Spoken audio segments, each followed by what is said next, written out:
beloved Boss Mike Cervera.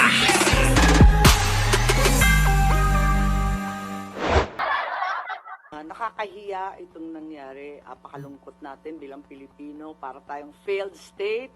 Hindi naman siguro, andyan pa rin ang ating mga husgado, magagaling ang ating huwes at abogado. Bakit naman tayo nauwi sa ganito? At Napansin ko lang yung ilong ni Manang, paling. No? Hindi magaling yung gumawa ng ilong ni Manang Aimee. Oo. Oo, Manang Aimee. Dapat nagpasama ka kay Kitty.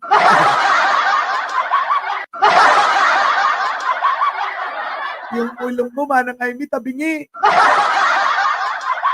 Buti pa yung ilong ni Kitty, medyo diretso eh. Mas magaling yung doktora niya kaysa sa'yo. Tuloy. Ano yung pinaglalaban mo? Kawing ba? Kawing. Kawing. Kawing. Kawing. Kawing ko natagaro. Bangking. Bangking tagong mo, manang. Pinananasin mo ng maraming tatagong mo. Imbis ka pumintas ka ka. Gimalas ka mo. Hindi ginamitan ng level. Ay, hindi, bago na ngayon. Laser na ang ginagamit. Laser para saktong-sakto. Manang Aimee yung ilong mo. Paling talaga eh. Tuloy. tulad ng sinabi mo, kung nangyari minsan, pwedeng maulit. Maintang ulo nila kay Johnny. At ako, nararamdaman ko ang Yung ilong ni Manang Aimee nakaturo dito sa may... Sorry, Manang Yun lang na napapansin ko sa'yo, hindi yung sinasabi mo eh. Kasi yung sinasabi mo, sanay na kami eh.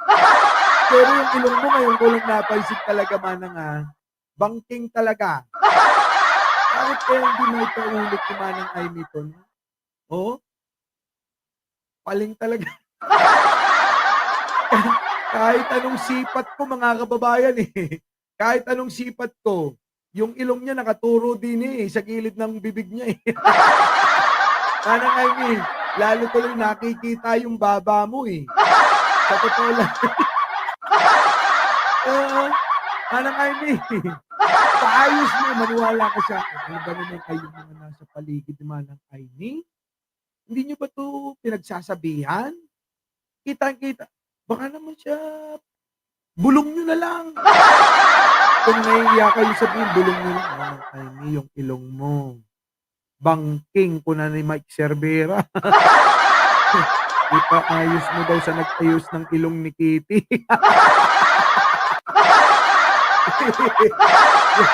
Buti pa yung nag-ayos sa ilong ni Kitty, ano? Sige na.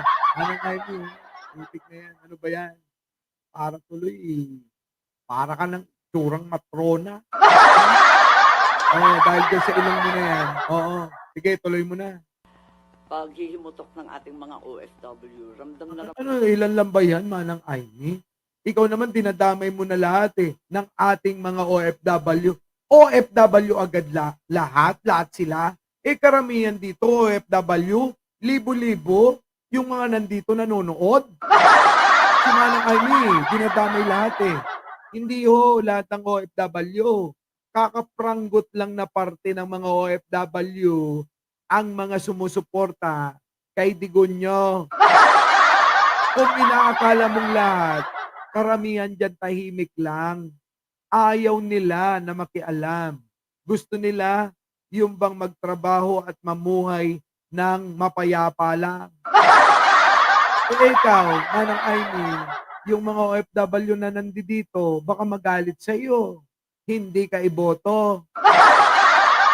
Diba? Ay, iboboto nyo pa ba si Manang Aimee ko? Diba? Ito na. Kaya nga, mahalaga itong pagsisiyasat para una, malaman natin kung karapat-dapat ba ang nangyari kay Presidente Duterte at kung sakali maiuwi pa ba natin yan. Ako nagdududa na Ano bang relasyon meron kayo ni Digong? magkaalaman na nga, magkaalaman na nga mga kababayan, tanungin natin si Manang. Manang Aimee, anong relasyon meron kayo ni Digong? Tanong lang naman kung meron silang nakaraan. Kasi mga kababayan, nakakapagtaka eh. 'Di ba? Ang alam kong pinagpapalit lang yung kapatid at pamilya, sa asawa. 'Di po ba? Oo, nangyayari yun. Yung asawa, ipapalit nila yung mga kapatid nila sa pangasawa nila. Pero si Manang Aimee, hindi naman naging asawa si Digong. Meron ba kayong nabalitaan na may gano'n, may something? May napansin ba kayo?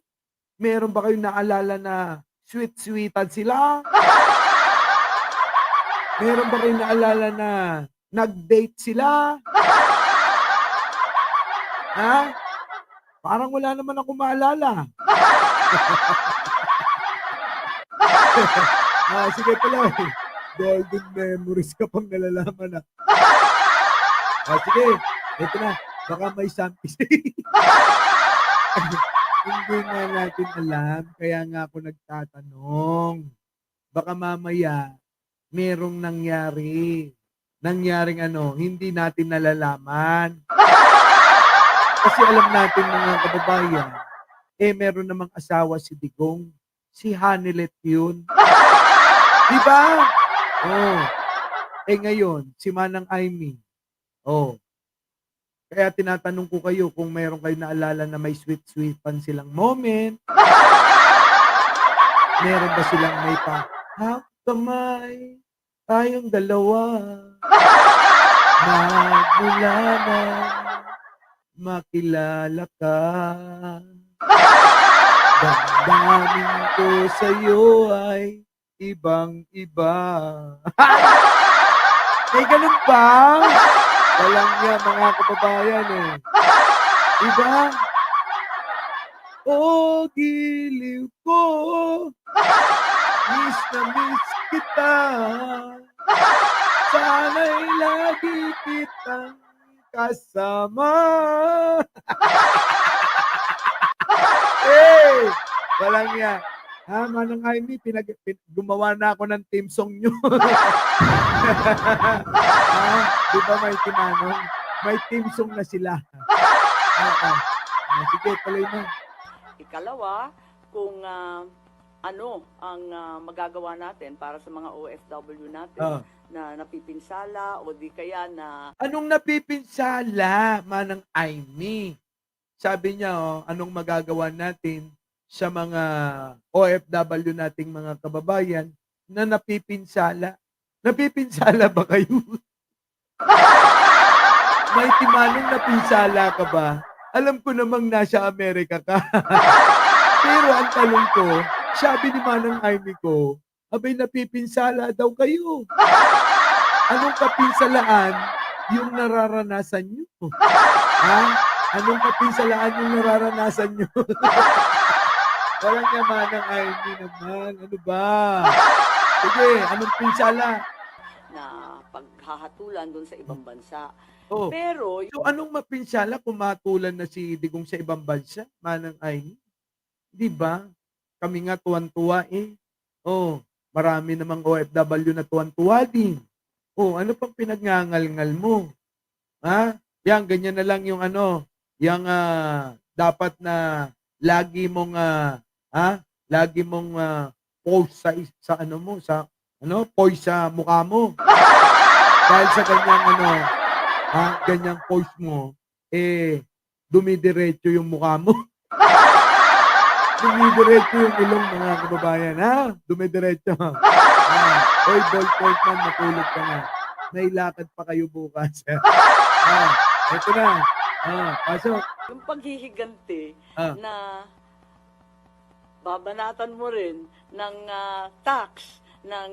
Teka muna, Manang Aimee. Ano bang paghihiganti na sinasabi mo? Wala namang sinagot na ni Attorney Claire yun.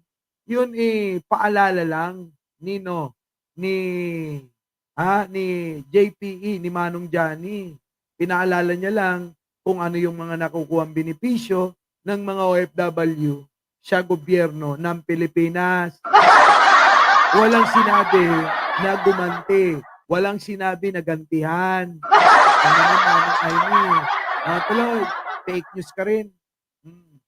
Yung mga travel tax na sinasabi at yung iba pang benepisyo, wag naman, wala namang ganunan, pambihira naman. Sila Ginagalit mo lang yung mga OFW eh.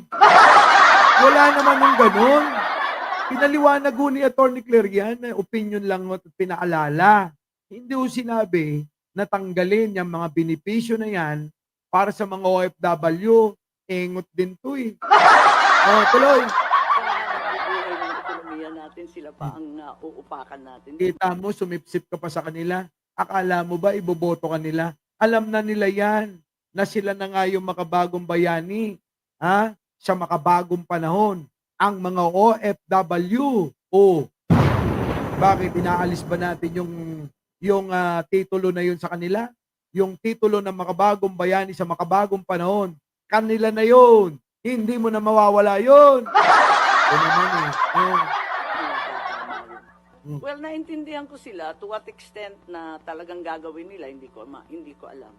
Pero malaking tulong sila sa ating ekonomiya. Hindi mo pala alam, daldal ka ng daldal dyan. Panoorin mo si Atty. Claire.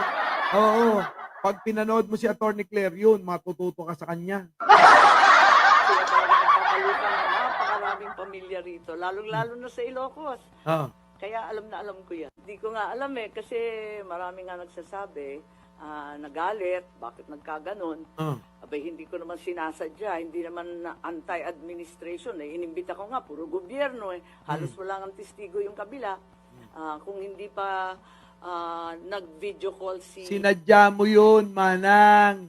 Ito, alam niyo si Manang Amy, hindi ko alam kung anong neto, anong lakad, mangiruruman? Permi, mangiruruman. Diba? Grabe si Manang Amy. Hindi ko alam talaga kung anong nakain neto, bakit naging ganito to. Oo. VP Sara, wala na yung kabila, sa totoo lang. Kaya't yun nga. Hindi mo na naman alam. Lahat na lang, hindi mo alam. Hindi ko alam kung ano. Hindi ko alam kung alam. Hindi ko alam kung... Hindi ko alam. Tutik na puro hindi mo alam eh. Pero salita ka naman ng salita. Komento ka ng komento. Kung comment ka ng comment. Pero wala ka naman palang alam. Bigyan pa tayo ng linaw at maisaayos natin ang mga datos at yung mga pangyayari. Huwag kang gumanyan, yung baba mo lumilitaw. Tuloy. Oo, ang balita, di ba, yung haka-haka, yung mga kapulisan to, si Senator Bato, Albayalde, di ba? Yung, Leonardo Danao, sino isa? Kalimutan ko. Kita mo, hindi mo na maalam. Ayun, dami mong alam ha. Yan, ngumiti ka ng ganyan. Kita mo, lalong lumabas uli yung baba mo. Yung poise mo kanina, yun. Yung poise ng mukha mo, yun dapat lang lagi yung ginagawa mo. Diba? Jocelyn, thank you naman. Diba? Kita mo ito, OFW. Nakikita mo ba to? Pero kung sumusuporta sa kapatid mo, ikaw na kapatid mismo, binabanatan mo. Pasimple ka pa eh. Ang dami mo pang paarte eh. Pero sa totoo lang, halatado at bistado ka na. Akala mo sikat ka dyan? Akala mo sikat ka dyan, Manang Amy? Baka mamaya, pagkamalang ka, sandok dyan. Diba? Ipagdauda ta rupa mo. Ay na. Gamitin ka nga pagdauta rupa, Manang Amy. Leonardo Mata Tanaw. Tama, 5. Hindi ka pa sigurado.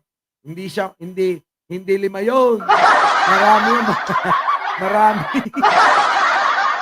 Mang-o-okray lang ako ngayon. Mang-o-okray lang. Marami yun, Manang Amy ha. And then ba to? Oo. Oh. Ang alam ko, 5. Oh. 5 nandun sa warrant. Pero chismis lang yun, hindi pa Oh, lumalabas. kita nyo? Sabi niya, ang alam ko 5, pero chismis lang yun, ha? Ano ba, Manang? Ano ba yung mga pinagsasabi mo dyan? Alam mo, tapos biglang chismis lang. Kasi Manang eh. Alam nyo, pinaglolo ko tayo nito. Oo. Oo. Hmm. Hindi, 5 eh. 5. O, Leonardo Mata Ah. Danao. O, tama, 5. Oo. 5 daw. And then ba to? Oo. Oo. Ang alam ko, 5. 5 nandun sa warrant. Pero chismis lang yun, hindi pa lumalabas. Oh, kita. Walang nga ka, Manang Amy. Oh, nakita ko, alam ko 5. Oh, pero chismis lang daw. Walang nga. Paniniwalaan nyo ba to? Si Manang Amy? Ha? Kayo mga kababayan, paniniwalaan nyo pa ba to? Walang nga ka, Manang Amy, kahit antok na ako. Alam mo, ayokong palagpasin tong araw na to. Ayan, birthday na ni Digong, mga kababayan. Batiin nyo. Happy birthday sa mamatay tao, Verdugo, na naging Pangulo ng Pilipinas. Oh! Sana po ay wag na po kayong umuwi ng Pilipinas. At sana ay dyan na ho kayo makaranas ng mapayapa. Oo, ha? Mapayapa at kapayapaan at mapayapa ng tuluyan. Grabe naman. Mapayapa ng tuluyan. O sige, tuloy. Kaya hindi ako mag-group effort base sa chismis. Eh, sabi mo, nakita mo, tas ngayon, Manang Amy, yan na naman, oh. Gumanyang ka na naman, eh. O, sa bagay, pag gumaganyan si Manang Amy, dumidiretso yung ilong niya, eh. Tuloy. Isa pa yun, yung isang dahilan na si Senator Bato nagpaabot na gusto rin niyang lumahok sa hearing at kung sakali may second hearing. Sabi ko, hindi pa sure. At abala ang... O, kita mo, hindi daw niya sinasadya, pero si Bato daw aatin ng hearing. Eh, di ba si Bato, pinaghahanap na nato ng, ng ICC at ng Interpol kasi nga may warrant na to. Yan naman yung mukha mo, Manang Amy, huwag ganyan. Kita niyo mga kababayan, no? Naalala ko, sino ba yon? Yung namatay na yata. Yun yung matanda na kulay puti yung buhok. Na laging ang role mga kababayan, laging sa horror. Minsan yung mga kababayan multo, ganun. Multo yung ginaganapan. Sino ba yun? Yung babae mahaba buhok. Yung bungal. Hahanapin ko yung mga kababayan. Aswang lagi. Oh, yun. Sino?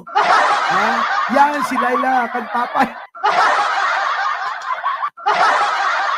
Manang Amy, kamukha mo yun. Si Laila. Si Laila Cantapay, Cantapay. Oo, si Laila Cantapay nga. Grabe yun, di ba? Uy, grabe. Nung bata ako, takot na takot ako doon pag yun ang gumanap sa palabas, eh. Ngayon, mga kababayan, parang version ni Manang Amy. Oo. Version ni Manang Amy. Oo, di ba? Manang Amy, kamukha mo talaga. Tuloy. Kung ito ang nangyari sa dating Pangulo, anong mangyayari sa mga kapulisan? At sa pangkaraniwan tao, kung madali sila ng iba't iba pang warrant. Kasi alam natin na hindi naman ito nag-iisa, kundi tuloy-tuloy. Sinagot ko na rin yan. Naintindihan ko naman si Senator Bongo. Malapit na malapit siya sa ating Pangulo at matindi ang kanyang dinadamdam. Pero para sa akin, sa hinaba ng panahon na nawala yung tatay ko sa ating bayan, nakikita ko na kailangan wag susuko. Dapat ipaglaban pa rin kahit ilang taon yan. Naku, ipaglalaban daw kasama si Manang. Mga kababayan, si Manang Amy nawala na sa wisyo. Oo. Parang si Manang Amy parang nahihipnotismo. Malamang si Manang Amy na bighani ng husto. Nabighani ng gusto sa gandang lalaki ni Digunyo. ang tingin ni Manang Aimee kay Digunyo, parang sino ba yung kinalukahan mo, Manang Aimee? Sino ba yung kinalukahan mo? O naloka-loka ito sa isang lalaki? Oo. Kaya ito nagwala-wala eh. Oh, sino ba yun? Sino ba yun? Si Manotok ba? Manang Aimee? Naloka-loka ka dun, di ba? Ah, Parang ganun no, mga kababayan. Iba ang pagtingin niya kay Digong kaysa kay Pangulong Bongbong. Ayun, Tommy Manotok daw. Oy, hindi nyo ba napansin? Lahat ng anak ni Manang Aimee, kay Manotok lang. Kasi daw in love daw siya doon. Pero ngayon, mga kababayan, parang nabaling na kay Digong. Yung pagtingin na yun parang sa aking pakiramdam lang dahil sa ginagawa niyan to. Abay parang nabaling ng lahat doon kay Digong. Grabe. Oh, sige, tuloy Manang. Hindi namin nauwi yung tatay kong buhay. Sana ito naman matagumpay tayo maiuwi si Presidente Duterte. Well, para sa akin, at narinig ko si Presidente Duterte, tulad ng ama ko Oh. pareho nilang sinasabi, haharap ako sa anumang kaso at paglilitis sa Pilipinas. Manang Aimee nga, yung mga nagdemanda doon sa ICC.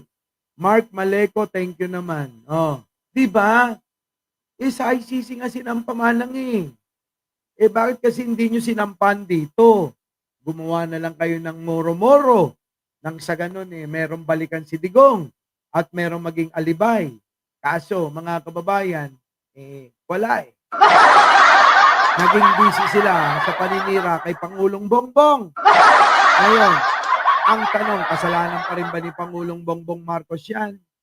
Ng ading mo, ading mo. Kabsat mo ba? Kabsat mo. Pero kapag sa ibang bansa, hindi ko kakayanin yon. Kasi syempre, yung tatay ko, di ba, dinala rin sa US. Ayun. Sabi niya, ayoko. Dapat sa Pilipinas, iuwi ninyo ako, haharapin ko yan. Iba yung tatay mo noon. Ibang-iba. Wag mo nga palabasin na parang ikaw naging concern pa sa iyong ama. Hindi naman namin nakita yan. Dito ba mga kababayan? Sinabihan na nga ni Sara na hukayin yung bangkay, wala ka namang sinabi, hindi mo man lang kinontra. Tapos sasabihin mo ngayon, naalala mo siya. Huwag kang plastic, Manang. Listado ka na namin. Yung lakad mo, nako! Kunyari pa concern, ka-plastikan. Parang mukha mo, pina-plastic surgery mo. Sorry, Manang Pero totoo naman yung sinasabi ko. Diba? Kung ano yung ugali mo, yun na rin yung yun na rin yung mukha mo. Parang mukha mo talaga ikaw plastic. Tapos yung mukha mo, pina-plastic surgery mo. Nakita mo ba yung mukha mo, Manang Aimee?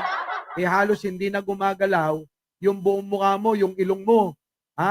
Kumukontra. Ayan, tumabingi. Okay. Sorry, Manang. Okay ako talaga ngayong gabi. Ganito ang epekto ng antok na antok Ganun din ang sinasabi ng Presidente Duterte. Kaya daw niya, Laging bukang bibig niya, Presidente Duterte, Presidente Duterte. Pero mga kababayan, hindi niya man lang matawag yung kapatid niya na President Bongbong Marcos. Kailan niyo narinig si Manang Aimee na sinambit yung President Bongbong Marcos? Meron po ba? Meron po ba? Puro na lang bukang bibig niya, Presidente Duterte. Walang tuloy. sagutin lahat yan, basta dito sa Pilipinas, sa husgadong Pilipino. Hindi nga. Sisihin mo yung mga nagpamembro dyan sa ICC. Sana man ang Aimee sumunod tayo sa mga nagiging kasunduan pagdating sa kasunduan ng ibang bansa sapagkat tayo ang masisira. Ang nakasalalay diyan ay hindi lang ikaw, hindi lang si Love Duterte mo, si Loverboy. Oo. Si Dudong Loverboy talaga eh, no? 'Di ba? Hindi lang ho kayong hindi ho kayo yung tao lang sa mundo. Sabagay mga kababayan kapagka nagmamahalan ang isang babae at isang lalaki o dalawang individual mga kababayan, pakiramdam nila sila na lang ang tao sa mundo, ano? Hindi kaya gano'n? Hindi kaya gano'n ang pakiramdam ni Manang Aimee niyo? Iko-quote ko lang mga kababayan, yung sinabi ni Baltasar. Ano sabi ni Baltasar? "O ang pag-ibig pag pumasok sa puso ni numan,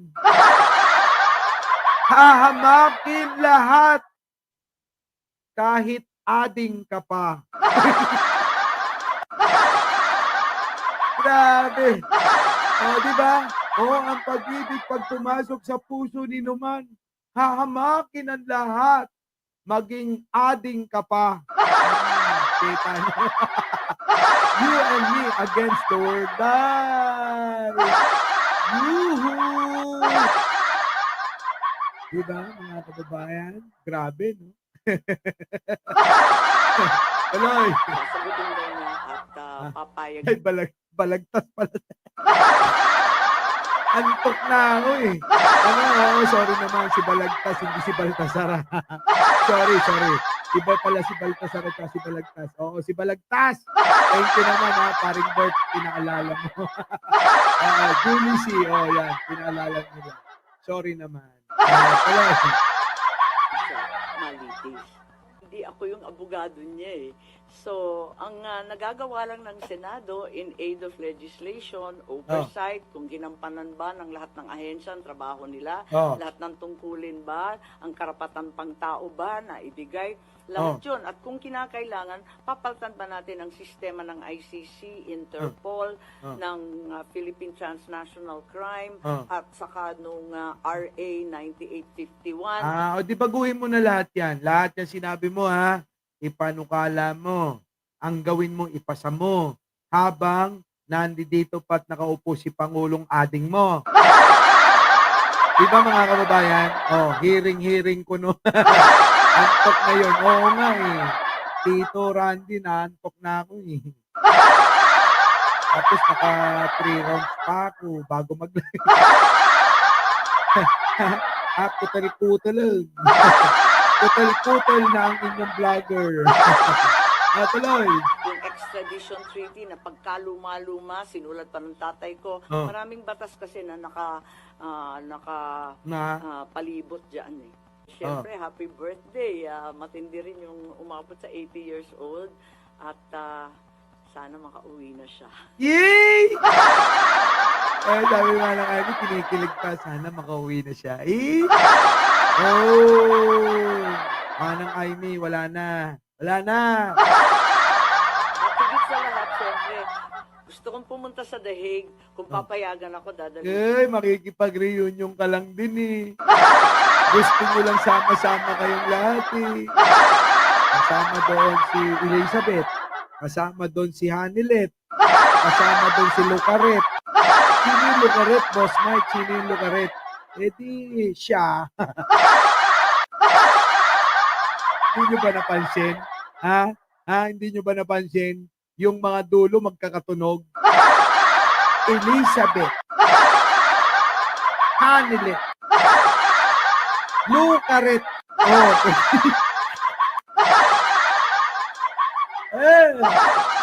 Sorry talaga, Manang. Pasensya mo na ako. Pero talagang hindi na tama yung ginagawa mo. Diba?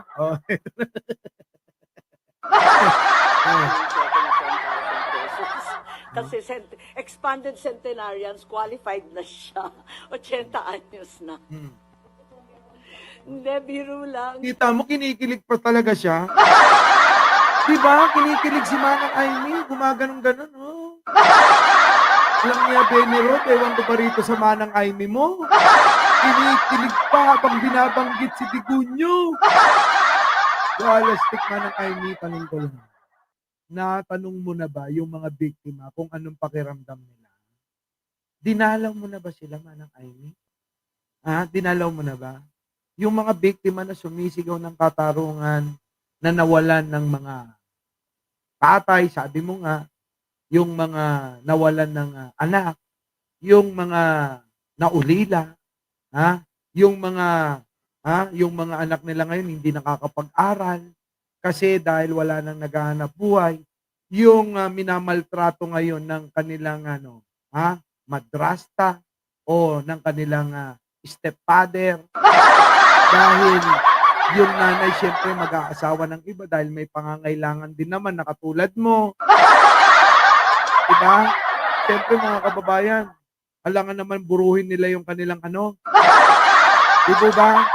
Oh, siyempre kailangan din naman nila ng tuwing gabi eh. Ha? Alangan naman si Manang Aimee lang ang may ganon. Di ba? Siyempre yung mga biktima kailangan din yun. Oh, kinamusta mo na ba sila? Ano na ang kasasaad? Ano na ang sitwasyon ng mga biktima? Sila ba ay buhay pa? Sila ba ay nakakakain ng tama? Sila ba ay nakakapaghanap buhay pa? Eh yung iba, maliliit pa yung mga anak na naulila. Yung iba naman matatanda na dahil yung lahat ng anak ay pinatay ni Digong. Sana kamustahin mo rin yun, Manang Aimee. Hindi lang si Digong nasa isip mo. Di ba? Kasi pagka ganyan na si Digong ang nasa isip mo, ang tawag doon, in love ka. In love ka ba kay Digong, Manang Aimee? Aminin mo na kasi, para hindi ka na namin ibabash. Diba? Kasi mga kababayan, sa totoo lang, si Manang Aimee, bukang bibig talaga si Digong lagi eh. Kasi di ba ako Kita mo, kilig na kilig oh. Kilig na kilig. ako nagpasa ng bill na yon kaya nagbibiro ako, pwede na pala ito. No. Wala. Sabi naman ni Presidente Duterte, wag na kayo pupunta rito eh. Kung hindi rin nyo balak ako samahan sa loob ng selda, wag mo na. At hindi rin tayo. Eh syempre pupunta ka ron. Sasamahan mo sa loob ng selda, no? Sasamahan ni Manang Aimee sa loob ng selda.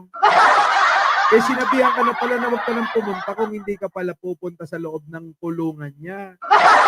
Kaya pupunta ka para samahan ba sa loob ng ng kulungan niya? Ha? Laila Collins, Ha? Wala talaga si Manang Aimee. Isa pa. Ang lahat. At sa palagay ko, maliwanag na may konteksto na talagang sumasabay sa alitan at pagwawalang tiwala ng dalawang panig. Itong mga pagbabago sa legal processes and our international stand. Nagbago rin talaga. Si Manang Aimee, kapag ka sumimangot, kamukha niya yung model ng Dato Puti. Oo. Yung bang, yan, ganyan, Manang Aimee, ganyan ka lang ha. Dapat ganyan lang lagi yung mukha mo pag nagsalita ka eh. Alam niyo yun, kilala niyo ba si Pugak? Sino nakakaalala kay Pugak? Yung laging nilalagay sa mga restaurant, sa opisina, tapos kakapsyonan na bawal ang nakasimangot.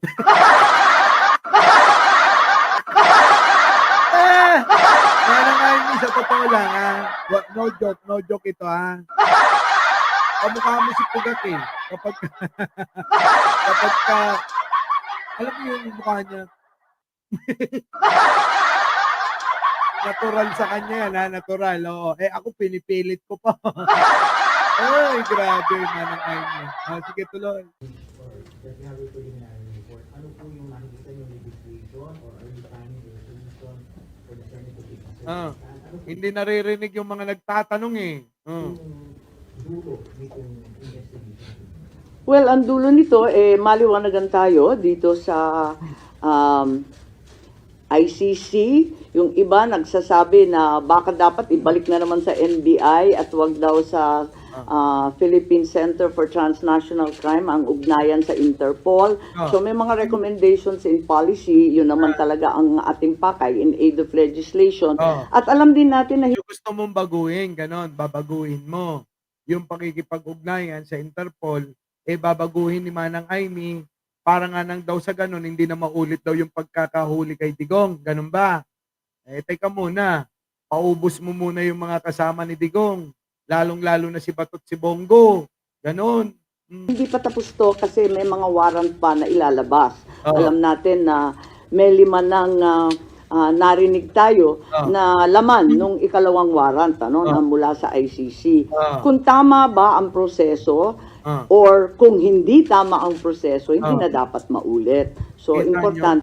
Kita nyo mga kababayan, wag daw maulit yung nangyari kay Digong. Kaya pinoprotekta niya si Bato at yung mga iba pang mga general, mga kababayan. Grabe ka naman, Manang. Nagkasala sila Sa mata ng mga tao, maling-mali yung ginawa ng grupo ni Digong kasama si Bato. Tapos pipigilan mo, nandiyan ka, umi-epal-epal ka. Ano ba ito? Manang Aimee, hindi namin maintindihan. Ewan ko kung iboboto ka pa ng mga tao Yun. At syempre, yung mga OFW natin na nasa ibang bansa, nanganganib talaga at natatakot kung dito mismo sa sariling bansa, natatangay ang isang dating Pangulo na may edad na at may sakit. Paano po? Sobra ka naman, Manang Aimee. Kaya tinangay yun kasi nga meron siyang dapat na harapin doon sa daig sa ICC.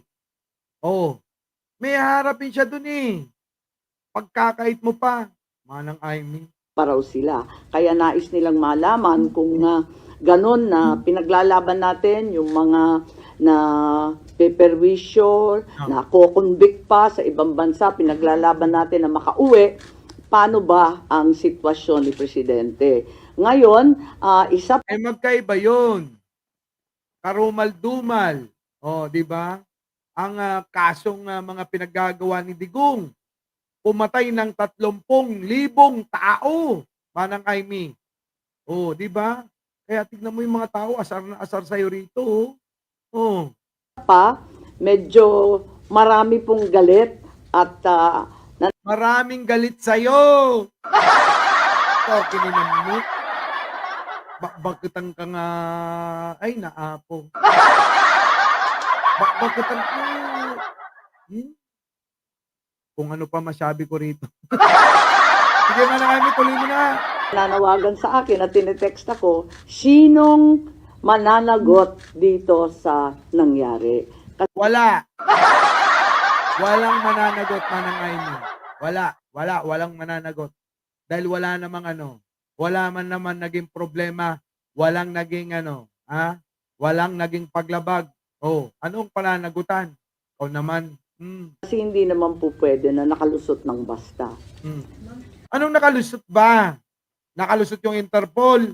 Ano ba yan? Sinabi na nga ng kapatid mo na, tungkulin natin na tayo ay kasapi sa Interpol.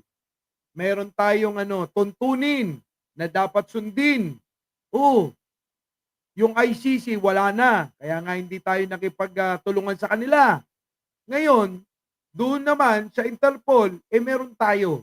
Yan, sabi nga ni TPL3 kanina, hindi nyo napansin, hindi nyo nakita, di ba? Hindi nyo napagtuunan ng panahon para sana ayusin, para hindi sana nangyari to.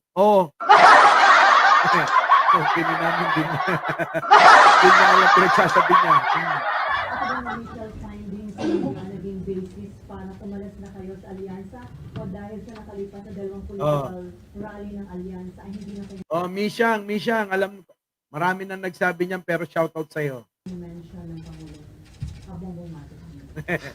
Kasi sinabi ko naman na talagang sa patuloy nilang pagbabanggit ng executive privilege, sub judice, ng national security, talagang parang Ano?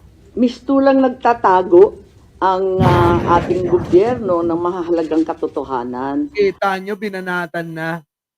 Mistulang nagtatago ang gobyerno. Sino ba ang gobyerno? Si Pangulong Bongbong Marcos. Tinatago daw ang katotohanan. Naku, putik na yan. Grabe. Alam nyo, hindi na to nakakatulong tong babae na to, ha? Oo. Ito'y lalong nakakapagpagulo at lalong nakakadagdag sa emosyong nararamdaman ng mga uto-utong sumusuporta kay Digunyo. Opo, ha? Yan po ang mangyayari dito. Bakit? Isipin nila, yung ang kapatid mo, nararamdaman kamit na unawaan eh. Totoo siguro, di ba? Imbis na magbalik loob at sumuporta sa gobyerno, itong mga ilang mga aanga-anga na nauto ng mga Digunyo, ito pa, gumagatong pa ito, anak ng pating. Sige, sana matalo ka. Okay na.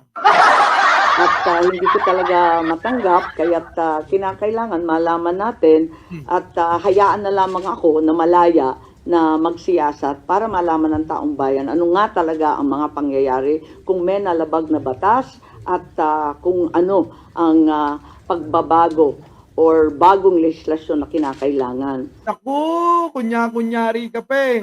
Eto na. Basta yan, tuloy-tuloy yan. Panoorin nyo na lang. Binanatan niya ng gusto dyan si Pangulo. Our beloved Boss Mike Cervera.